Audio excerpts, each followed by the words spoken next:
Well, hello again. I'm glad you survived. What has it been? 6 or 7 months since our last appointment? Anyway, how are you doing? That's great, man. Listen, I've had a look at your file and you're dying. Yeah. So what I'm gonna need you to do is go ahead and go to the front desk and book another appointment. What we're gonna do is you're gonna pay £120 for a consultation, and then you'll see me again, and then we'll review in 7 months. Okay? Good luck. Don't die. Bye bye.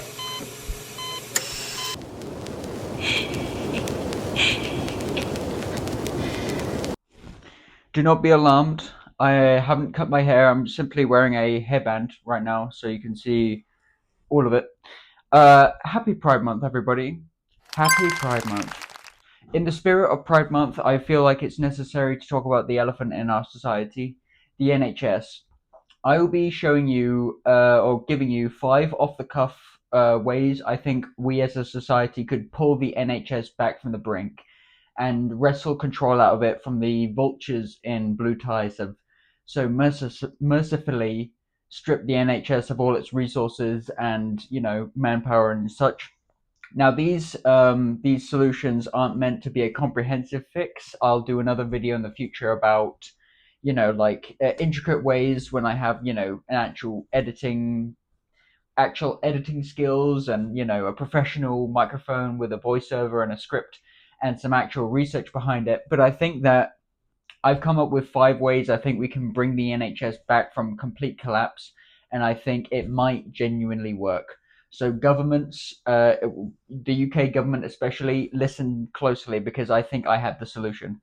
You may have thought about it, but I think if we really just implement these policies, we might make England slightly better to live in. Okay? Number one, I think it is completely unfair that the parking fees that you pay for when you visit a hospital isn't actually going to the NHS.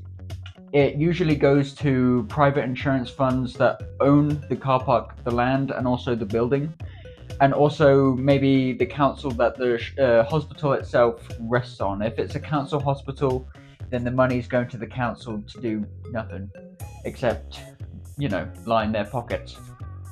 I think that if you have to pay to visit a hospital, I think we can get an extra at least $500 million in revenue every year going to the NHS by diverting 50% of the parking fee that hospitals charge when you visit your loved ones.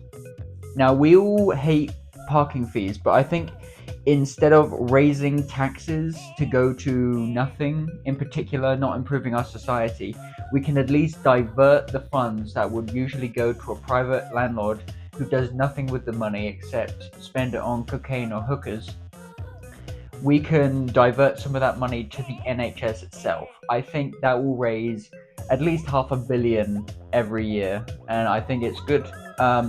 There are also a lot of shops inside hospitals. There's usually a Next, a Boots, Costa Coffees, other outlets like a WH Smith's, or maybe even a McDonald's. Who knows if you're lucky.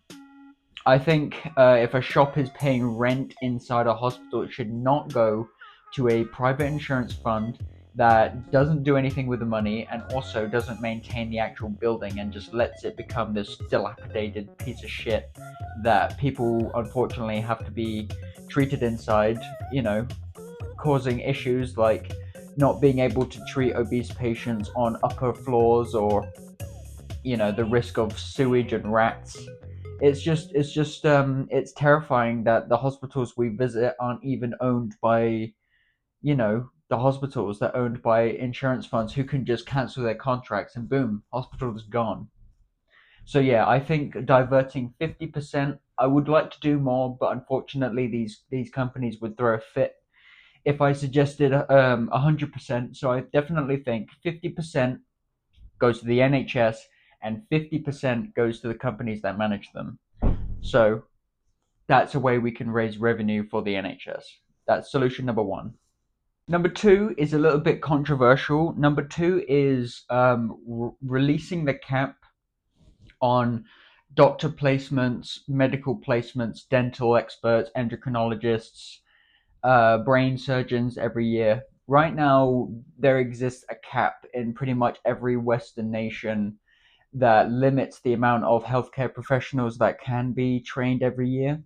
And it's nothing to do with government, it has to do with unions lobbying governments to put a cap on medical professionals being trained so that the people who do get there, they have higher pay. But you know what else those doctors have to deal with? Longer hours, just absolutely brutal working conditions. They're overworked. Their pay doesn't even go up by much. It's like, what's the compromise here? If you don't hire, if you won't allow us to hire any more doctors, we won't even raise their pay. We'll just make you work longer hours, and sure, you might earn more, but your job is a frustrating, drudgery. It's unfair. I think we should release the cap and pay medical professionals a commensurate amount. And how are we going to do that? Well, that goes into directly issue number three, is transfer the payment shift from the top to the bottom. The NHS is supposedly a public good, but it's being absolutely run like a private enterprise. The bosses, the middle management, the administrators, they can all just go. Why do we need such a bloated middle management? I understand it's to, set the infrastructure up and so that hospitals can talk to each other, but like can't orderlies or interns do that? Like, instead of operating like a national pyramid, imagine acting more like a decentralized group of cells. And that's kind of how the NHS kind of operates now with a thing called trusts. So NHS trusts will be kind of like a middle step when it comes to the tier list of the command structure. They operate kind of like cells, kind of independently, kind of based on what the GPs think. They have a little bit of control, but ultimately they are subject to the NHS bosses. I think if we scrap most of the roles at the very top and shift the pay towards the very bottom, the NHS can do three primary things: hire more medical professionals, repair and improve the buildings that patients get treated in, and number three, invest in new medical technology that cuts recovery time in half. It allows people to leave and make room for new patients. Um, you know, and other things. People recover faster. People die less often. Is that not what the NHS is supposed to do? This one's a little bit different. I did have a different one for this one, but number four is don't treat the NHS like it's the national religion. Now, this one kind of reminds me of in the pandemic where we would stand at our doorways and our windows and clap for the NHS every Thursday. But at the moment, the NHS has deep structural issues that mainly come from the management from the top, and the NHS is not good. People are dying waiting for healthcare. The healthcare that they do receive is subpar and terrible. People are being treated in dirty, disgusting, decaying hospitals, and hospitals are receding and growing less in numbers.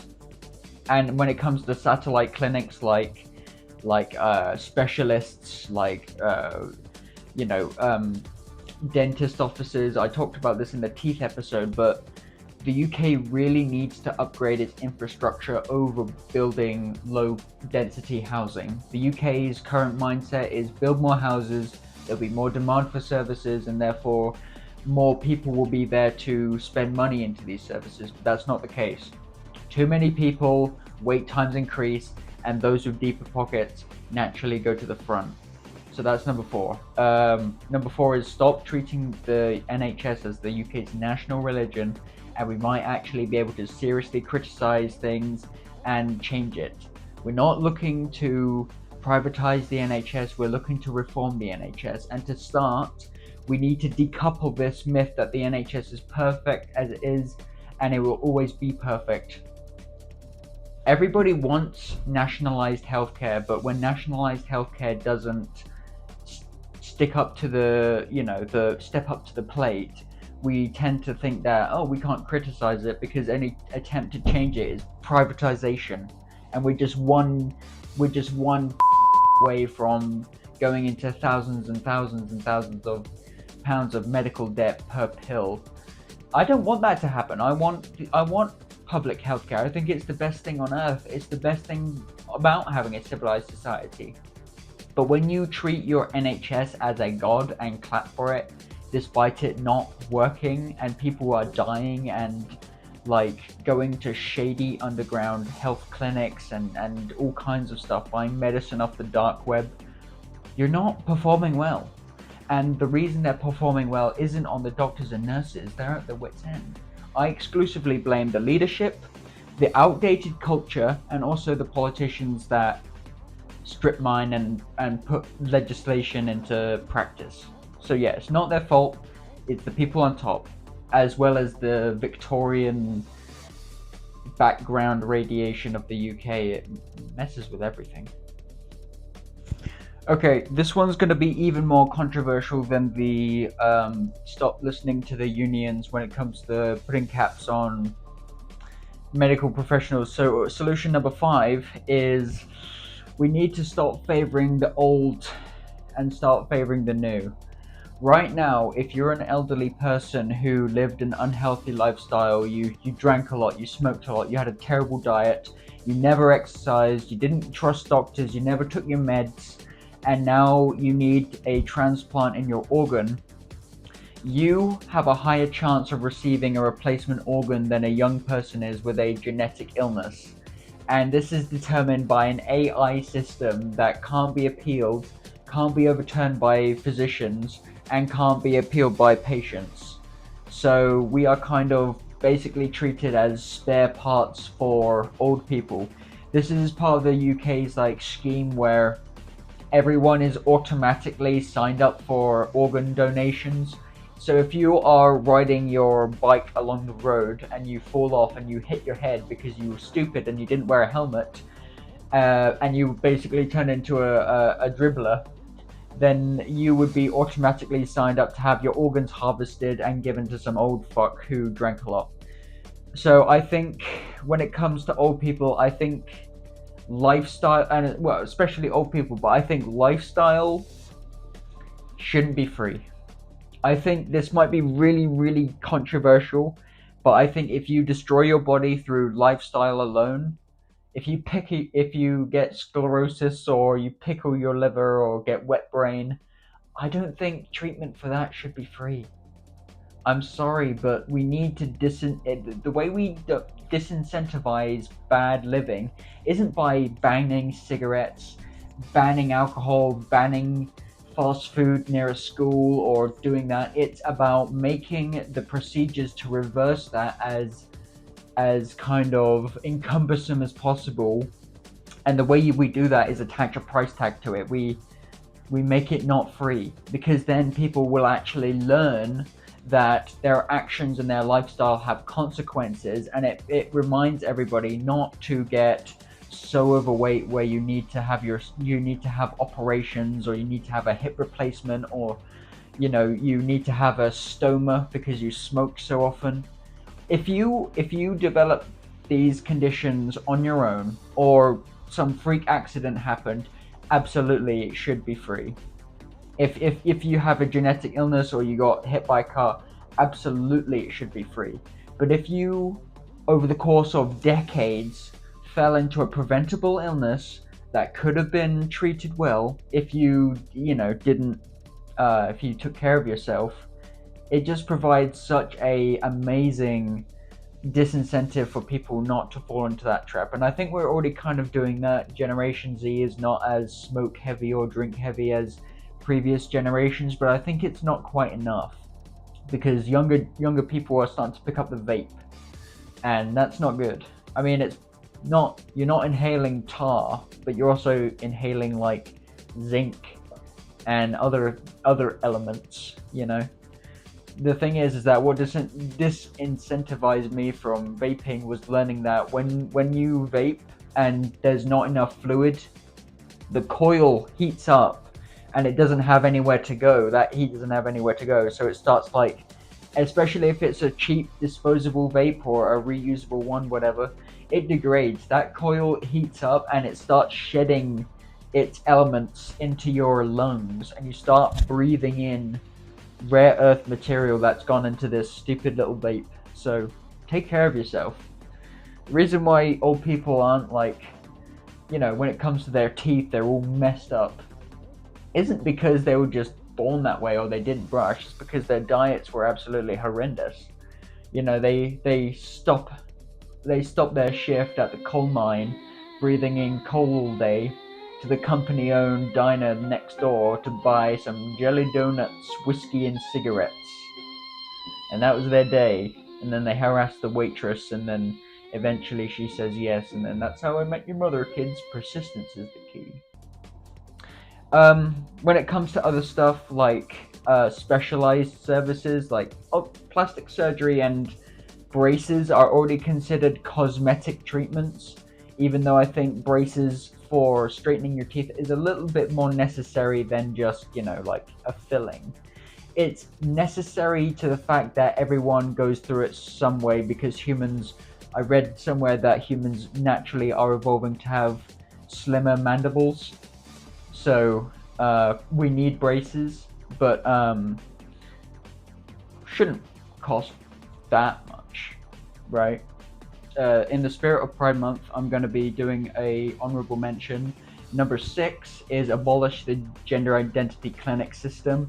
Let trans people transition on their own terms, and yeah, we should move to a more system like Norway or the US even, or Australia, where you sit down, you're told about the consequences and what's going to happen to you, and then you say yes, I agree. You sign it. Maybe you get someone else to sign it saying that you weren't high or making an impulsive decision, and then there you go. We shouldn't need some antiquated bureaucratic system to let people transition. They should make that decision on their own. So that's my video about 5 short-term things that could fix the NHS. Again, not comprehensive, but I think that if we implement these policies, significant burden on the NHS will shrink, and I think it will improve slowly. And if people could not abuse the NHS and actually pay your taxes, especially the rich ones, and not come here, suck up the NHS, and then go away. Like, I think we should have a single payer system for people who are just visiting. Like, not America expensive, but small fee. Like, if you use the services of the NHS, you should provide at least a little bit of value back. Like a thanks for treating me, your bill is 50 quid. Just like whatever. You break your leg, you get a cast.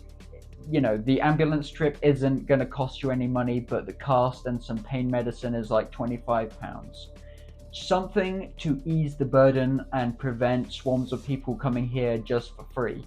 South Korea does a great system. It has a single payer healthcare system, but non-citizens have to pay a small amount, and also their hospitals are incredibly quick and efficient. So yeah, adopt South Korea's methods, or I'm moving to another country. Bye.